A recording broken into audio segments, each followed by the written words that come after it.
Have you ever wanted to just leave everything and everyone you know behind to live in a log cabin out in the woods?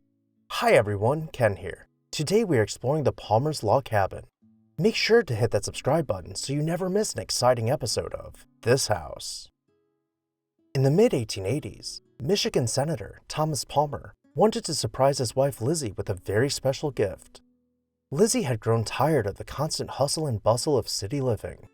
At the time, a lady of status was expected to host fancy parties and wear a corset beneath her elegant dresses, make appearances at charity functions, and meet for lunch with other women of status. But Lizzie wanted nothing more than to escape her societal expectations. She dreamed of running through fields barefoot with her hair unbrushed, of getting her hands dirty in a garden, and waking up every morning to collect fresh eggs from chickens. City living was just not for her. Thomas saw how much his wife yearned for a change, and in 1885, he decided to make her dreams come true. He had inherited about 300 acres outside of Detroit city center along Woodward Avenue, and after talking with Lizzie about what type of home she would live in if given the chance, he commissioned architect George D. Mason to design a log cabin.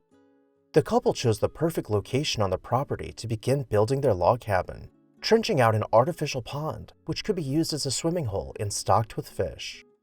Lizzie oversaw every facet of the cabin's construction, choosing materials, finishes, and, in large part, designing the interior with consultation from the architect. When it was all said and done, the log cabin became one of the most unique homes of the time. Internally, its construction was that of a balloon frame containing a folk Victorian house plan, but on the exterior, the brick foundation supported a facade of oak logs left with their bark intact. Entering the home, we arrive in the stair hall, decorated with Americana and trophies of local wildlife above a wood plank floor of alternating walnut and white maple. The oak staircase features bulky newel posts at each of its 3 landings, with simple balustrade so as to be elegant without being ostentatious.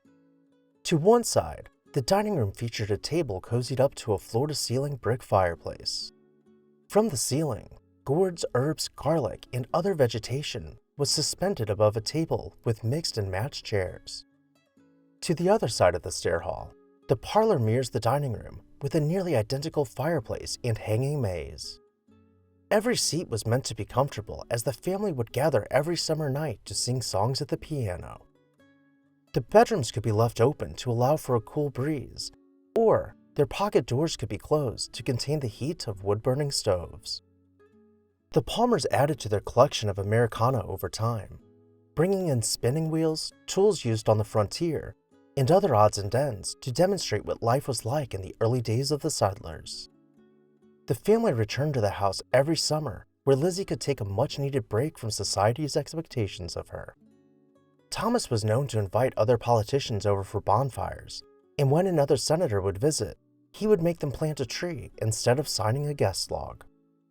As the Palmers aged out of their days of roughing it at their rugged country getaway, they donated the cabin and land to the city to be used as a park, with the condition that the ancient forests surrounding the house were not to be altered in any way. The log cabin was opened as a museum and remained opened until its maintenance became a concern. It was shut down to the public in 1979 and remained essentially abandoned. Over the course of the next several decades, the cabin continued to deteriorate and fall into further disrepair. Then, something amazing happened.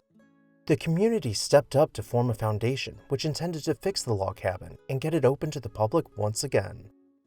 The restoration work appears to be an ongoing effort, but the cabin is now open to the public for just one day of every year, for the park's Log Cabin Day in June. If you have ever had the rare opportunity to visit the cabin in person, I would love to read about your experience down below in the comments section. And while you're there, make sure you're subscribed so you never miss an exciting episode of This House.